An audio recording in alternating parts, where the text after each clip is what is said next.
How to set up ambient music in Control Center on iPhone.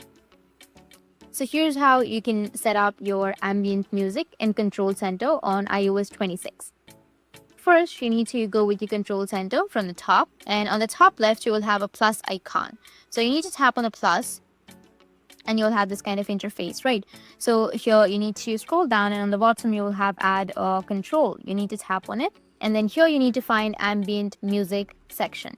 So scroll down, and here you will have ambient music. You'll have sleep, chill, productivity, or well-being. So you can simply select any one of these. Like for example, I'll go with chill, and then the ambient mode has been set up. Now you can tap on it and it will be removed. Or just go with done, tap anywhere on your screen and then tap on the ambient section and it will be turned on. Now whenever you need to sleep or focus, you can just simply turn on the ambient music from your control center, and that's it. And if you have any questions, feel free to comment below. Thanks for watching.